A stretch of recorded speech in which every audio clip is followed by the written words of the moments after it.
Si saliéramos hoy a la calle y le preguntáramos a 10 personas escogidas al azar, ¿qué significa seguir a Jesús? Es muy probable que recibamos 10 respuestas distintas. Y es muy probable que la mayoría de ellas estén equivocadas.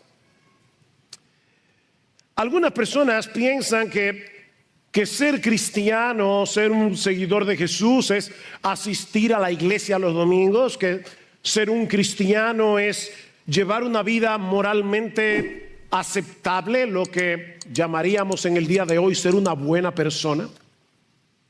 Otros pensarán que seguir a Jesús es adherirse a una serie de tradiciones religiosas específicas, o incluso que debemos depender de Jesús para alcanzar una vida próspera, una vida exitosa, como si Jesús fuera una especie de amuleto divino. La tragedia detrás de esas respuestas erróneas es que muchos creen que están siguiendo a Jesús cuando en realidad no es así. Dicen que son cristianos, pero continúan persiguiendo sus propios intereses, sus propias metas en la vida, sus propias ambiciones, sus propios deseos. En otras palabras, ellos no están siguiendo a Jesús, que tiene otras metas, otras ambiciones, otros deseos, sino que se están siguiendo a sí mismos. Como veremos en el texto que estaremos considerando en la mañana de hoy en Mateo capítulo 4, seguir a Jesús no implica simplemente un ajuste superficial en nuestras vidas. Algunas personas dicen, bueno, sabemos que no todo el mundo es perfecto, nosotros pecamos, necesitamos hacer algunos ajustes aquí o allá. No, seguir a Jesús implica una entrega radical, implica un cambio de dirección, o si quieren, una reorientación total de toda nuestra vida, que no solo transforma lo que hacemos, sino quiénes somos y para qué vivimos. Voy a repetir eso otra vez. Seguir a Jesús implica una reorientación total de toda nuestra vida que transforma no solo nuestras acciones, no solo lo que hacemos, sino también quiénes somos y para qué vivimos. Con eso en mente, yo quiero que vayan otra vez a Mateo capítulo 4, pero esta vez vamos a leer los versículos 18 al 22. Dice: y andando junto al mar de Galilea, vio a dos hermanos, Simón llamado Pedro y Andrés su hermano, echando la red al mar porque eran pescadores, y les dijo: seguidme y yo os haré pescadores de hombres. O como dice la Reina Valera, que es el texto que estaré usando en cuanto a ese versículo específicamente en la mañana de hoy: venid en pos de mí y yo os haré pescadores de hombres. Entonces ellos, dejando al instante las redes, le siguieron. Y pasando de allí vio a otros dos hermanos, Jacobo hijo de Zebedeo y Juan su hermano, en la barca con su padre Zebedeo, remendando sus redes, y los llamó. Y ellos, dejando al instante la barca y a su padre, le siguieron.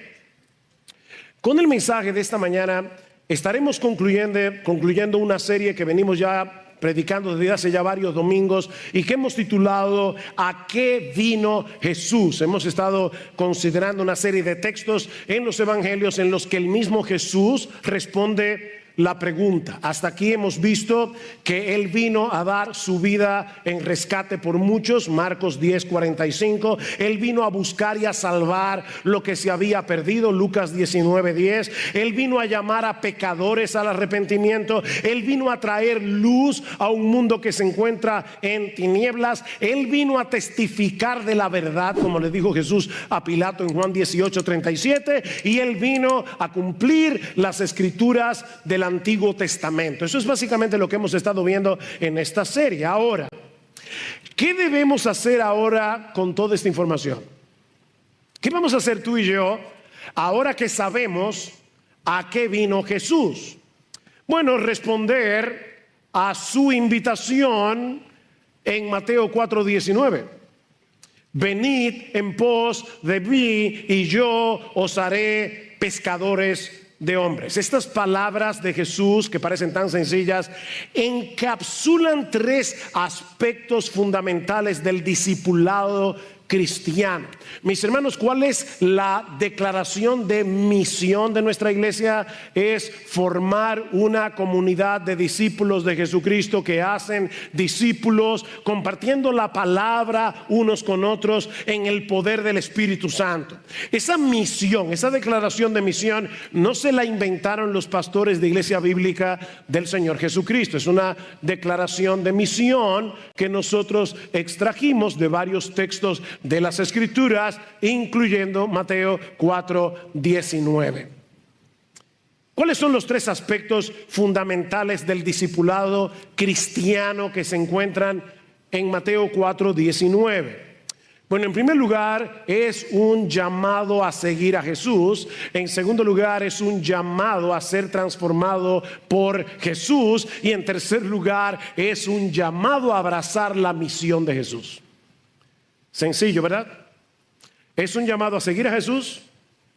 Es un llamado a ser transformado por Jesús. Es un llamado a abrazar la misión de Jesús. Y lo que yo voy a hacer en esta mañana es desempaquetar estos tres aspectos que se encuentran en nuestro texto, Mateo capítulo 4, versículo 19. Así que veamos en primer lugar el llamado a seguir a Jesús. Una de las cosas que me sorprenden constantemente de las Escrituras es la forma tan sencilla como la Biblia explica doctrinas y enseñanzas que son muy profundas. Porque la narración de Mateo en nuestro pasaje es una historia tan simple, ¿verdad? Es una historia tan clara, pero en esa aparente simplicidad se encierran verdades sumamente profundas con respecto al discipulado. Lo que estoy diciendo es que esta historia no se trata simplemente de un grupo de hombres que dejan su trabajo para seguir a un maestro itinerante llamado Jesús. No, es una escena que captura el poder transformador del llamado de Jesús. La historia comienza con Jesús caminando junto al mar de Galilea hasta que Él se topa con dos hermanos llamados Pedro y Andrés. Jesús los llama para que lo sigan y dice Mateo que dejando al instante las redes, le siguieron. Un poco más adelante se topa con otros dos hermanos, Jacobo y Juan, y hace lo mismo. Lo llama y solo que en este caso Mateo añade que ellos dejaron la barca y a su padre para seguir a Jesús. Ahora déjenme contextualizar un poco para que ustedes entiendan lo que está sucediendo aquí. Para un judío del primer siglo, la lealtad a la familia no era simplemente un asunto de amor y de afecto. Este era el núcleo mismo de la identidad de un judío, su responsabilidad en la sociedad. Mis hermanos, en una cultura profundamente patriarcal, en una cultura y sociedad comunitaria, la familia representaba el espacio donde se transmitían los valores religiosos. Deuteronomio capítulo 6, hablarás de estas cosas a tus hijos en tu casa, cuando te levantes, cuando estén en el camino. Era en la familia donde eso ocurría, y era el núcleo del que dependía la estabilidad económica y el honor social. Hoy día los hijos viven completamente independientemente de sus padres. Esa no era la situación en los días de Jesús. Ser leal a la familia no era opcional. Ese era el fundamento sobre el cual se construía la vida de cada individuo. De manera que cuando Jesús llama a Pedro y a Andrés, a Jacobo y a Juan a dejar sus trabajos, a dejar su familia para seguirlo a Él, mis hermanos, este era un llamado mucho más radical de lo que podría parecer a nuestros ojos occidentales. Yo tenía un profesor en el seminario, un español, que siempre nos decía: el problema de ustedes los occidentales es que leen la Biblia con ojos occidentales. Nosotros debemos leer la Biblia con los ojos del Medio Oriente, teniendo en mente la cultura del siglo en el que vivió Jesús. Mis hermanos, Jesús en este pasaje no solo les estaba pidiendo que dejaran un empleo. No. Jesús les estaba pidiendo que reconfiguraran por completo su identidad y sus prioridades. Era un llamado a dejar atrás no solo barcas y redes, sino también las expectativas culturales que definían quiénes eran, cuál era su lugar en el mundo. Y obviamente en ese momento ellos no tenían un claro entendimiento de todo lo que implicaba seguir a Jesús, pero estos hombres dejaron todo atrás, porque entendieron en ese momento, entendieron que el llamado de Jesús, que lo que Jesús les estaba ofreciendo era infinitamente superior que lo que ellos estaban dejando. Estos hombres comprendieron en ese momento que el reino de Dios no era simplemente un concepto, era una realidad presente en la persona de Jesús, el Rey del reino, que lo exige todo porque lo ofrece todo. Yo recuerdo hace muchos años atrás que un miembro de esta iglesia, dando su testimonio, decía: mira, cuando yo me convertí, yo recuerdo que entendí el llamado de la Biblia y yo le decía al Señor: bueno, Señor, mira, yo estoy dispuesto a darte el 50% de mi vida. Y Jesús me dijo: no, está bien, te voy a dar el 75% de mi vida. Y Jesús me dijo: no. Así que le dije: bien, Señor, mira, te voy a dar el 99% de mi vida. Y Jesús me dijo: no, es el 100%. Este no es un llamado que tú puedes seguir a medio tiempo. Este es un llamado a tiempo completo. Es el llamado del Rey de Reyes, del Señor de los Señores, del Hijo de Dios encarnado, un Rey que lo exige todo porque lo dio todo. Ahora, debo aclarar que esto no significa que Jesús estuviera negando la importancia de la familia, o que Jesús estuviera moviendo a estos dos pares de hermanos a violar el quinto mandamiento: honra a tu padre y a tu madre. Obviamente no, pero sí estaba estableciendo una lealtad a Jesús que supera todas las otras lealtades terrenales. Ese es el llamado. ¿Qué dice el Señor en Mateo capítulo 10, versículo 37? El que ama a padre o madre más que a mí no es digno de mí.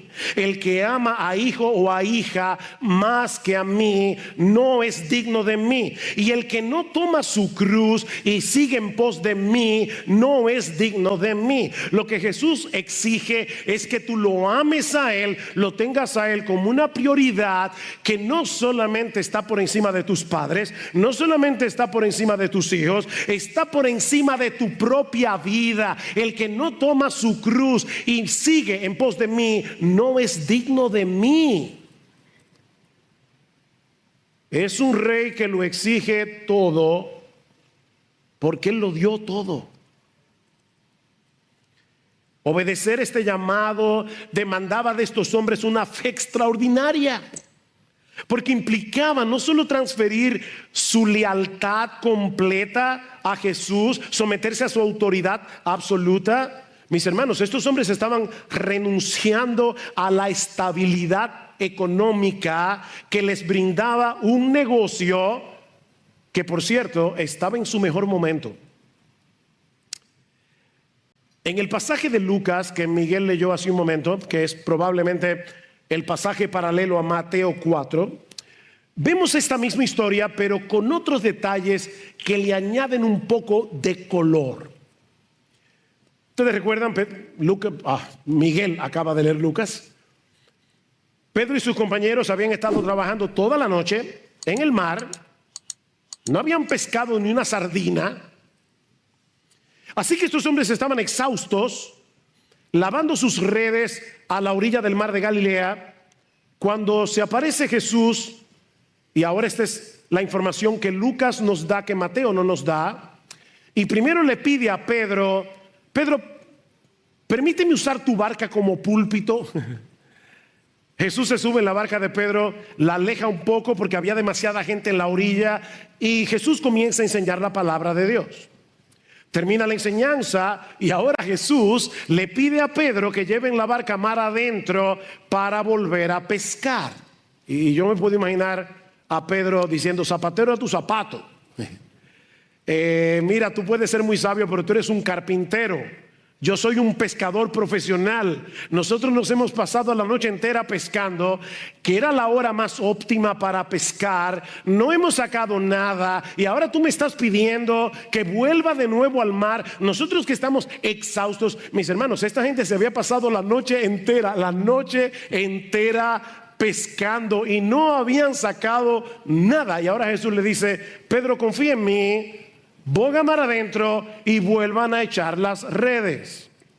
Y Pedro le dice: está bien, Señor, en tu palabra, como dice la Reina Valera, en tu palabra echaré la red. Y dice Lucas que la pesca fue tan grande que las redes comenzaron a romperse. Tuvieron que llamar 2 barcas adicionales que por poco se hunden por el peso de la pesca. Y mis hermanos, es precisamente en ese momento cuando el negocio estaba boyante, cuando no podía estar mejor, que Jesús les dice a estos hombres: déjenlo todo y síganme a mí. Mira, por favor, usa un poco tu imaginación. ¿Qué hubieras hecho tú? Tú miras las barcas, cientos de peces en las redes, y a un maestro que apenas está comenzando su ministerio, que te dice: ven y sígueme a mí, déjalo todo y sígueme. ¿Qué hubieras hecho tú? Estos hombres estaban dejando atrás una pequeña empresa pesquera. ¿Se dieron cuenta que dicen que eran socios? Pedro y Andrés, Jacobo y Juan. Era una empresa pequeña. Esta gente no era pobre, tampoco eran millonarios, pero tenían estabilidad económica. Ellos están dejando atrás esta pequeña empresa pesquera. Ellos están dejando atrás las redes llenas de peces, porque ellos entendieron y creyeron que lo que Jesús les estaba ofreciendo era 1000 veces mejor. Y yo te pregunto otra vez: ¿tú crees eso? Porque eso es lo que implica seguir a Jesús. Dice el Señor: aquel que no renuncia a todo lo que posee no puede ser mi discípulo. ¿Significa eso que tú tienes que dejar tu negocio igual que hicieron los discípulos originales? No. Lo que eso significa es que a partir de ese momento ni tu negocio, ni nada, ni tu cuenta bancaria está por encima de Jesús. Tu confianza no está en tu dinero depositado en un banco con un superinterés. Tu confianza está depositada únicamente en Jesús. A partir de ese momento ellos estaban matriculando en una especie de academia ambulante. Dice en Marcos capítulo 3 versículo 14 que Jesús llamó a 12 para que estuvieran con él y para enviarlos a predicar. ¿Se dan cuenta? Primero para que estuvieran con él, luego para enviarlos a predicar. Estos hombres, a partir desde este momento, durante 3 años y un poco más, ellos iban a caminar con Jesús, ellos iban a escuchar las enseñanzas de Jesús, ellos iban a ver a Jesús actuar, ellos iban a ver a Jesús interactuando con las personas que se encontraba en el camino. Y todo eso era parte del currículum. Ellos iban a ver a Jesús lidiando con el ataque constante de los fariseos. Ellos verían a Jesús teniendo compasión de los necesitados. Ellos iban a ver a Jesús juntándose con los despreciados juntándose con prostitutas. Y todo eso estaba calando en la mente y el corazón de estos hombres. Cada palabra, cada acción, cada mirada de compasión, cada reprensión de Jesús era una lección viva para ellos. ¿Qué escuela? Jesús no estaba formando discípulos teóricos. Jesús estaba formando hombres que iban a reflejar su carácter. Estaba formando hombres que debían absorber sus opiniones, hombres que deberían llegar a pensar y actuar como Jesús. En otras palabras, mis hermanos, Jesús llamó a estos hombres para enseñarles a ser como Jesús. Ese es el currículum. Jesús iba a enseñarles a ser como Jesús. Y ¿sabes qué, mi amigo? Ese es el mismo llamado que Jesús te hace hoy por medio de la predicación del Evangelio. Aunque Él no está físicamente presente con nosotros hoy, nosotros podemos ver a Jesús. Podemos verlo en las páginas de los Evangelios. Podemos escuchar sus enseñanzas por medio de su palabra. Podemos realmente seguirlo a Él. Este es un llamado a abandonar cualquier cosa. Óyeme bien, mi hermano, mi amigo. Este es un llamado a abandonar cualquier cosa que compita con Jesús por el lugar supremo en tu corazón. Ven que no se puede ser seguidor de Jesús a medio tiempo. Dice el Señor en Mateo 16:24, si alguno quiere venir en pos de mí, niéguese a sí mismo, tome su cruz y sígame. La conversión implica un cambio de lealtades. La conversión implica un traslado de nuestra confianza, de nuestra dependencia. Antes confiábamos en cosas terrenales como el dinero, la reputación, las tradiciones religiosas o incluso en nuestra propia capacidad. Pero ahora estamos transfiriendo nuestra lealtad, estamos transfiriendo nuestra confianza únicamente, absolutamente, exclusivamente a la persona de Jesús. Es por eso que este es un llamado que comienza con el arrepentimiento.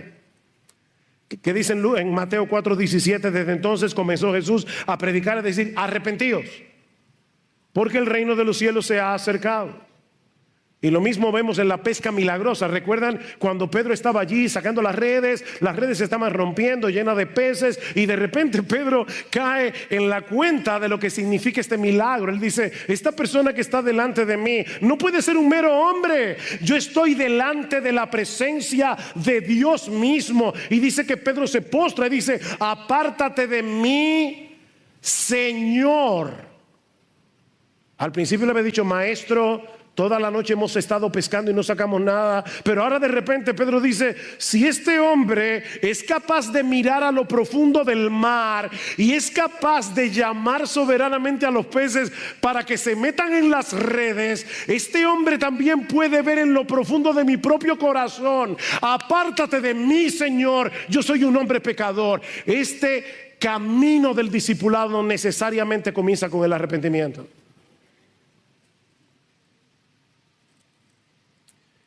El discipulado comienza reconociendo que vamos por el camino equivocado.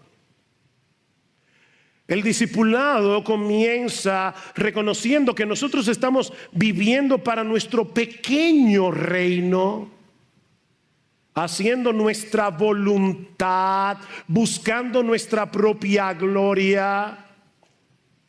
Y tú decides dar media vuelta y poner toda tu confianza en Jesús para el perdón de tus pecados, pero no solamente para eso, sino también para que Él se encargue por completo del curso de tu vida. ¿Sabes lo que significa convertirse a Cristo? Que tú le das a Jesús un papel en blanco, firmado por ti, diciéndole: Jesús, yo no sé lo que tú vas a escribir en ese papel, pero de antemano me comprometo a obedecerlo.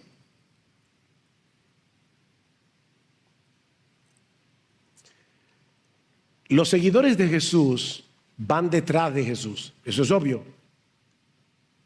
Los seguidores de Jesús van detrás de Jesús en el camino de la obediencia a la voluntad de Dios. No siempre seguir a Jesús te va a llevar por el camino que más te gusta. Pero ahí es que entra en juego la fe.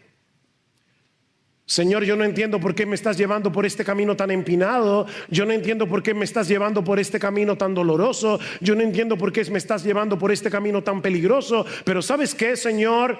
Yo te estoy siguiendo a ti.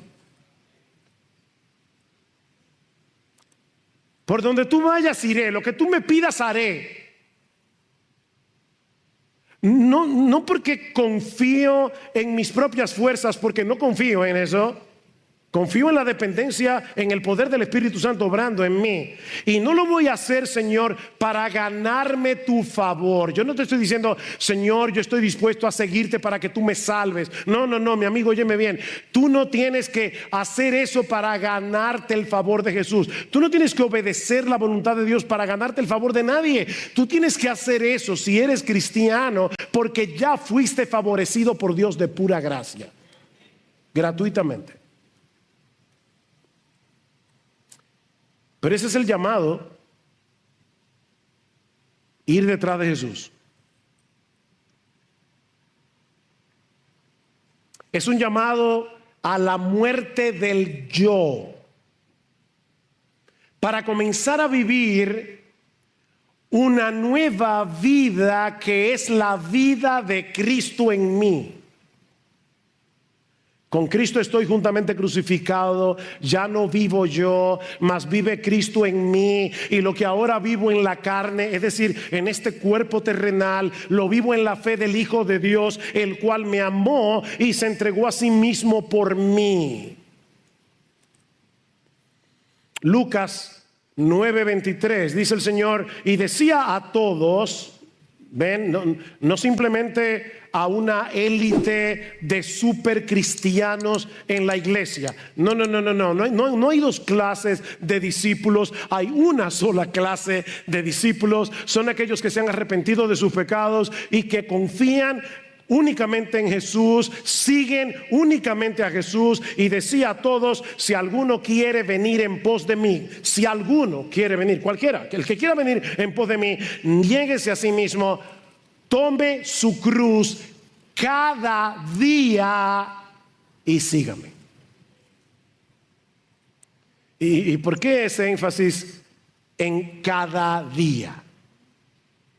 Bueno, porque el pecado todavía mora en nosotros y cada día nosotros vamos a ser tentados a bajarnos de la cruz.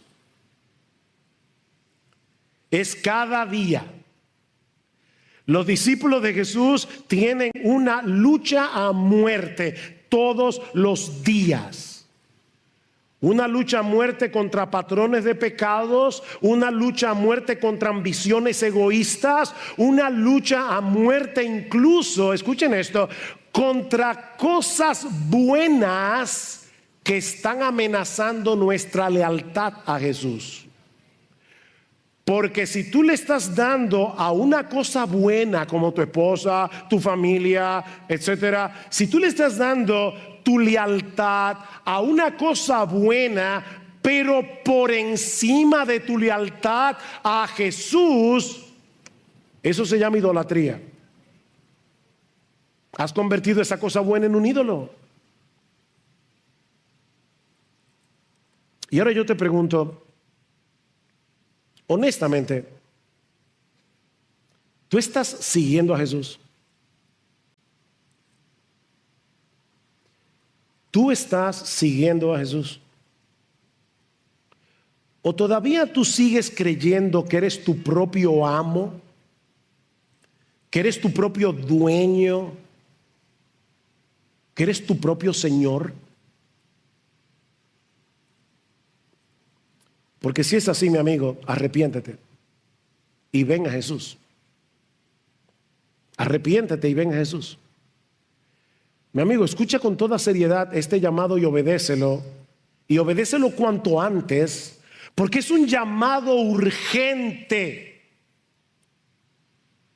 En una ocasión, Lucas capítulo 9, el Señor va caminando por las calles y se acerca una persona y le dice: Señor, te seguiré a donde quiera que vayas, pero deja que vaya primero y entierre a mi padre. Y probablemente la idea era esta. Para un judío, otra vez, la lealtad a la familia era muy fuerte. O sea, no era simplemente que el padre se había muerto y él quería ir al mortuorio. Probablemente lo que le está diciendo es: Señor, mi padre no se ha muerto y yo no quiero darle ese dolor. Yo quiero estar ahí con él hasta que se muera. Cuando yo lo entierro y te sigo. Y Jesús le dice: no. Deja que los muertos entierren a sus muertos y tú ven y sígueme. Esto es un asunto urgente. Mi amigo, esto es un asunto de vida o muerte. El día de la salvación es aquí ahora para ti. Dios te trajo a escuchar su palabra para que escuches el llamado de Jesús. Ven y sígueme ahora. Pero ya dijimos que este es un llamado a seguir a Jesús, pero también es un llamado a ser transformados por Jesús. Es un llamado a ser transformados por Jesús. Vengan en pos de mí, síganme a mí. ¿Y qué dice Cristo? Yo los haré, yo los convertiré en pescadores de hombres. Estos hombres no se iban a convertir en pescadores de hombres por su habilidad innata. No era que, bueno, Pedro y Andrés, Juan y Jacobo, ustedes son buenos en la pesca, así que seguramente cuando vengan y me sigan, ustedes van a ser buenos pescando hombres. No, dice Jesús, eso depende completamente de mí. Vengan en pos de mí, síganme a mí, aprendan de mí, y en el camino yo me voy a encargar de convertirlos, yo me voy a encargar de transformarlos, yo me voy a encargar de capacitarlos para que ustedes se conviertan en pescadores de hombres.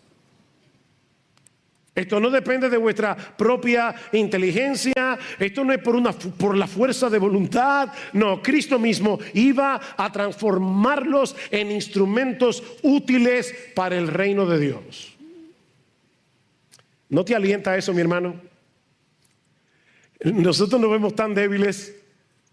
Bueno, mira a Pedro en la Biblia. Tú quieres un hombre más impulsivo, que haya metido más la pata que Pedro. Y precisamente fue a ese hombre que Cristo lo convirtió en uno de los instrumentos más poderosos para predicar el evangelio a los judíos y a los gentiles. Es Jesús. La clave no está en ti, la clave no está en tus capacidades innatas, la clave está en Jesús. El discipulado es una obra de la gracia de Dios. ¿Qué dice Pablo en Filipenses 1:6? Dice: el que comenzó en vosotros la buena obra, Él la perfeccionará hasta el día de Jesucristo. Ven, Él comenzó la obra, no fuiste tú. Y por lo tanto Él la completará, no tú. Jesús es el que llama soberanamente, Jesús es el que nos capacita, Jesús es el que dirige nuestras vidas hacia el propósito que Él tiene para cada uno de nosotros. Es una obra de transformación progresiva por medio del Espíritu Santo, aplicando en nosotros con poder su palabra para hacernos cada vez más como Jesús y para convertirnos en instrumentos de Jesús. Cuando Cristo llamó a Pedro, a Juan, a Andrés, a Jacobo y a Juan, mis hermanos, nadie iba a prever lo que él iba a hacer con ellos. Hay una historia muy simpática, una leyenda de que Jesús llega al cielo, ya después que terminó su obra, ya resucitó, ascendió, está sentado a la diestra del Padre, y los ángeles le dicen: bueno, Señor, ¿y ahora qué? Dice: bueno, que yo voy a transformar el mundo entero con el Evangelio. El Evangelio va a llegar hasta lo último de la tierra. ¿Y cuál es tu plan? ¿No? Con esos 12 hombres que están ahí.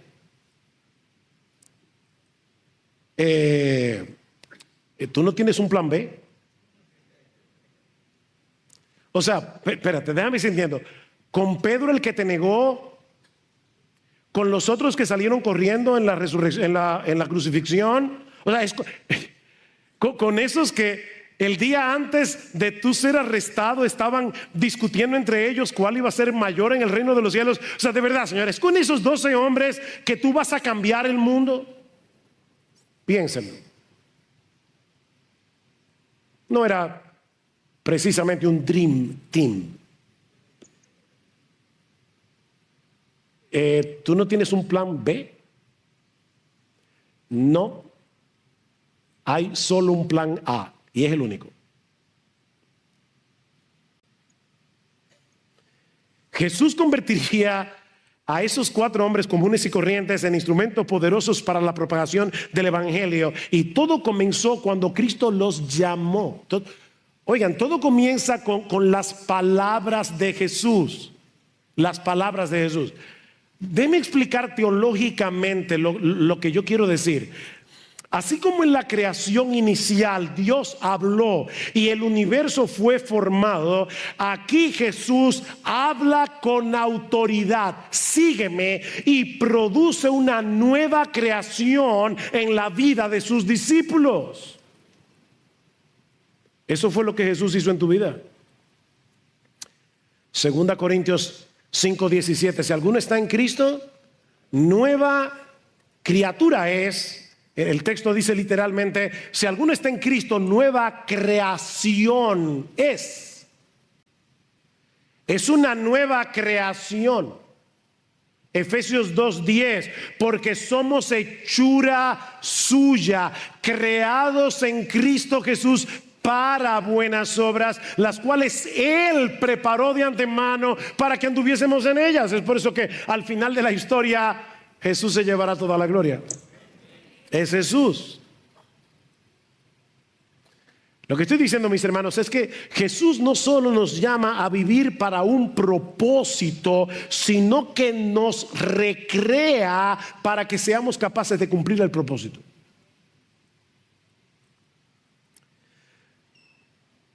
Mi amigo, Jesús te está llamando tal como estás, pero no para dejarte como estás. Jesús te está llamando como estás, pero no para dejarte como estás. Él te está llamando para transformarte. Él te está llamando para darte una nueva forma de pensar. Él te está llamando para darte una nueva capacidad para obedecer la voluntad de Dios. Él te está llamando para darte nuevos deseos, nuevas ambiciones, nuevas metas, nuevos propósitos en tu vida. Para eso te está llamando Jesús. Él te está llamando a una nueva dependencia.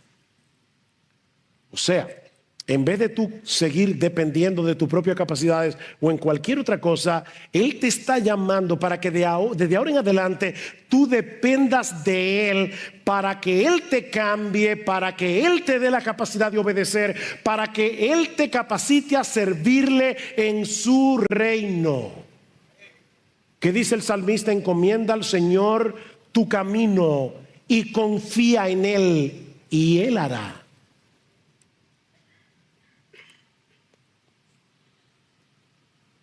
En estos días recordaba, porque En el último programa de Entendiendo los Tiempos, Eduardo me preguntó, ¿y cómo fue que tú decidiste servir al Señor? Y yo le decía, bueno, yo recuerdo que íbamos a un estudio bíblico, yo tenía 18 años en ese tiempo, y una persona me preguntó, Sugelto, ¿alguna vez has pensado servirle al Señor a tiempo completo como pastor? Y mi respuesta muy sincera en ese momento fue: yo siempre he deseado servir al Señor de esa manera, pero yo estoy absolutamente convencido de que yo no tengo ni el carácter, ni los dones, ni los talentos, ni la capacidad que se requiere para ser pastor. ¿Y saben qué? Yo tenía toda la razón. Hay un programa que se llamaba, yo no sé si eso todavía está vigente, Factor X. ¿Lo han visto? Factor X, Factor X. Mira, olvídate del Factor X. Incorpora en tu vida el Factor Jesús. Porque es Jesús el que va a hacer el cambio, es Jesús el que te va a dar la capacidad, es Jesús el que te va a hacer un instrumento útil en sus manos. Pablo le dice a Timoteo: Timoteo, tú hijo mío, fortalécete en la gracia que hay en Cristo Jesús. Y esta palabra fortalécete es interesantísima, porque conlleva la idea de ser capacitado, o una palabra que está muy de moda hoy, empoderado. Solo que en este caso no es en nuestras propias fuerzas, sino en una fuente de poder externa. Sé empoderado por medio de una fuente de poder externo, que es, en este caso, la gracia que se encuentra en Cristo Jesús. Hijo mío, fortalécete, empodérate en la gracia que es en Cristo Jesús. ¿Qué significa eso? Reconocer nuestra debilidad, nuestra impotencia, y depender completamente del poder que Cristo provee. Mis hermanos, esto en la práctica es una práctica diaria de humillación, humillarnos. Señor, yo no puedo.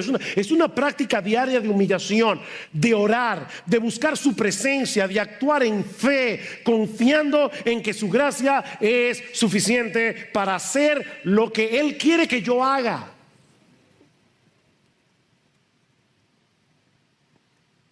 Y este aspecto es extremadamente importante a la luz de lo que Jesús sigue diciendo en el texto: venid en pos de mí y os haré pescadores de hombres. Y este es el tercer elemento del llamado que hemos visto hasta aquí. Este es un llamado a seguir a Jesús, es un llamado a ser transformado por Jesús, es un llamado a abrazar la misión de Jesús. La misión de Jesús. ¿A qué vino Jesús? A pescar hombres para el reino. El Hijo de Dios dejó su trono en el cielo, dejó la gloria para venir a rescatar pecadores. Y ahora está diciendo: ustedes son mis discípulos, tienen que abrazar mi misión. Yo vine a ser pescador de hombres, ustedes serán hechos por mí pescadores de hombres. Mis hermanos, la conversión en discípulos de Jesús no es un fin en sí mismo. Es el inicio de una nueva misión de vida: llegar a ser pescadores de hombres. Y aquí tenemos que volver al pasaje de Lucas 5 otra vez, porque allí se ilustra lo que implica este aspecto del llamado de Jesús. Recuerden la historia otra vez. Pedro y los demás se han pasado la noche pescando, no han sacado nada, pero Señor, en tu palabra echaré la red. Y sacan una cantidad de peces tan grande que dice Lucas que era una multitud de peces. Esa es la idea de la palabra original. Esa es la misma palabra que Lucas va a usar más adelante en el libro de los Hechos, cuando el evangelio comienza a extenderse y grandes multitudes de hombres y mujeres eran añadidas al Señor. Es exactamente la misma palabra. Por ejemplo, en Hechos 5:14 dice: los que creían en el Señor aumentaban más, gran número. Ahí está la palabra de Lucas 5, gran número, así de hombres como de mujeres. O 14:1, una gran multitud. Ahí está la palabra otra vez. Así que el milagro de la pesca apuntas a la realidad de que Jesús tiene el poder y tiene la autoridad para reunir multitudes de personas y traerlas arrepentidas y creyentes a su reino. Solo que esta pesca de hombres obviamente no es como la pesca de peces.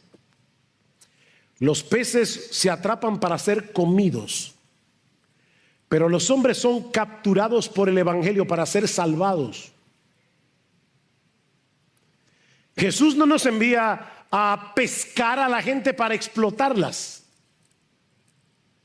Es para traerlos hacia Él, para que encuentren descanso en Él. Venid a mí todos los que estáis trabajados y cargados, yo los haré descansar. Es para que encuentren gozo en Jesús, Juan 15:11. Es para que encuentren perdón y vida eterna, Juan 3:36. Así que, hermanos, este milagro en el mar de Galilea fue una especie de parábola viviente. Era una especie de declaración del propósito eterno de Dios de reunir a un pueblo para su gloria. Un propósito que no depende de nuestras habilidades, de nuestros esfuerzos, sino de la palabra autoritativa de Jesús y del poder de Jesús. Señor, no hemos pescado nada, pero en tu palabra echaré la red. Tal vez tú estás cansado de predicar el evangelio a tus amigos. Tal vez estás cansado de compartir el evangelio con tu familia y piensas que eso no está dando ningún resultado. Bueno, ya tú tienes la noche entera pescando y no has sacado ni una sardina, pero sigue echando la red, confiando en el poder de la palabra de Jesús. No te canses. Yo no sé cuántos de ustedes alguna vez han salido a pescar, pero se requiere mucha paciencia para pescar. Y no siempre se pesca lo que tú quieres. Yo me acuerdo una vez que había salido con Lester y su familia a Nisibón y fuimos al mar a pescar, pero desde la orilla, y pasó algo sorprendente. Yo sé que los pescadores son mentirosos muchas veces, pero créanme esta historia. Yo cogí mi caña, le puse su gusanito, eran sardinitas que habíamos sacado con una red, y cuando tiré la caña de pescar, ¿saben qué pesqué? Una gaviota. La gaviota vino, agarró el pescado, se lo llevó y ahí estaba yo mirando cómo el ave se llevaba la carnada. No siempre se pesca lo que uno quiere. Pero sal a pescar. Sal a pescar. Cristo promete en Mateo 16:18 que Él iba a edificar su iglesia y que las puertas del Hades no prevalecerán contra ella. Mi hermano, eso no depende de ti ni de mí, eso depende de Él. Ahora, ¿cómo va a cumplir Jesús esta promesa? ¿Cómo es que Jesús está hoy edificando su iglesia? A través de hombres y mujeres que Él ha llamado a seguirlo y que Él los ha convertido en pescadores de hombres. Mi hermano, tú estás aquí hoy en la mañana porque hubo alguien, yo no sé quién, pero hubo alguien que compartió contigo el evangelio. Hubo alguien que salió de su zona de confort, que salió de su zona de seguridad y fue a pescar y te habló a ti. Tal vez te invitó a la iglesia. Tal vez tenía un estudio bíblico en su casa. Queremos que proliferen otra vez los estudios bíblicos evangelísticos en las casas. Tú estás aquí porque alguien te predicó. Bueno, da de gracia lo que tú recibiste de gracia. Si eres un discípulo de Jesús, un seguidor de Jesús, esa es tu nueva misión en el mundo. Estás aquí en gran medida para ser un pescador de hombres. Id y haced discípulos a todas las naciones, bautizándolos en el nombre del Padre y del Hijo y del Espíritu Santo, enseñándoles que guarden todas las cosas que os he mandado. Y he aquí, yo estoy con vosotros todos los días. Salgan a hacerlo, no se preocupen, yo estoy con vosotros todos los días hasta el fin del mundo. Jesús te llama a seguirlo y luego te envía a que hagas lo mismo que Él vino a hacer. Predicar el evangelio a otros, llamarlos para que sigan a Jesús. Mi hermano, eso no depende de tu capacidad para convencer a la gente. Eso depende del poder de Jesús que está en nosotros todos los días. Ese Jesús que obra por su Espíritu en los corazones de los hombres, a través de su palabra. ¿Qué estaba haciendo Jesús en Mateo 4? Predicando el Evangelio, dice versículo 17. ¿Qué estaba haciendo Jesús en Lucas 5? Predicando el Evangelio. Y le estaba diciendo a los discípulos, ¿saben qué? Cuando ustedes hagan lo mismo, ustedes van a tener probablemente un resultado similar. Nuestra responsabilidad no es convertir a la gente. Es compartir el Evangelio, dejando los resultados en las manos del Señor. Y mi hermano, no te sientas desanimado cuando tú no veas los resultados que deseas, porque no siempre nos toca a nosotros ver el final de la obra que Dios está haciendo. ¿Recuerdan las palabras de Pablo en 1 Corintios 3? Yo planté, Apolos regó, pero el crecimiento lo ha dado Dios. Así que dice Pablo, ni el que planta es algo, ni el que riega es algo, sino Dios que da el crecimiento. Así que a uno les toca plantar, a otro le toca regar y a otro le toca cosechar. Pero es una labor en cierto modo comunitaria. Jesús dijo a sus discípulos en Hechos 1:8 que una de las razones por la que Él les enviaría el Espíritu Santo era para que recibieran el poder necesario para dar testimonio de Él hasta lo último de la tierra. Óyeme, Dios envió a tu vida el Espíritu Santo para que tú pudieras dar testimonio de Él hasta lo último de la tierra. Predica el Evangelio, mi hermano, predica el Evangelio. Como decía hace un momento, Jesús no tiene un plan B para alcanzar al mundo incrédulo con su palabra. Nosotros somos su plan, el único plan. Pablo dice en 2 Corintios 5:20 que nosotros somos embajadores en nombre de Cristo, como si Dios rogase por medio de nosotros. Escucha eso. Como si Dios rogase por medio de nosotros. Os rogamos en nombre de Cristo, reconciliaos con Dios.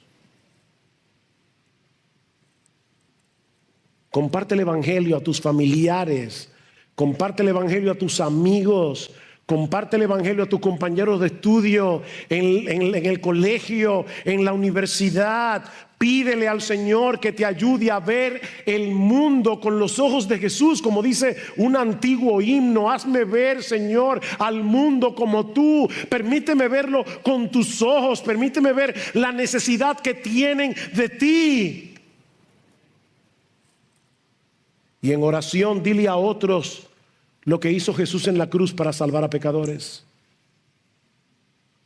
Riega la semilla de la palabra en oración, y Dios se encargará de usarla conforme a su perfecta y santa voluntad. Y si tú estás aquí sin Cristo, mi amigo, por favor no te vayas de este lugar sin obedecer el llamado de Jesús, porque su invitación continúa vigente hoy. Qué precioso, venid a mí todos los que estáis trabajados y cargados, y yo os haré descansar. Y Jesús le dijo eso a una sociedad de personas que creían que tenían que hacer esto y tenían que hacer esto y tenían que hacer esto para poder salvarse. Y Cristo le dice, venid a mí. Ustedes están cansados de tratar de ganarse la salvación por sus buenas obras. Vengan a mí, todos los que estáis trabajados y cargados, yo los haré descansar. Yo soy el pan de vida. El que a mí viene nunca tendrá hambre, y el que en mí cree no tendrá sed jamás. Si alguno tiene sed, venga a mí, beba. El que cree en mí, como dice la Escritura, de su interior correrán ríos de agua viva. Ven y síguelo, mi amigo. Deposita en Él toda tu confianza como el Dios encarnado que murió por pecadores en la cruz. Y yo te aseguro, por la autoridad de este libro, que tu fe no será defraudada. En Él encontrarás perdón, en Él encontrarás vida eterna y tu alma hambrienta y sedienta será saciada en Jesús desde ahora y para siempre.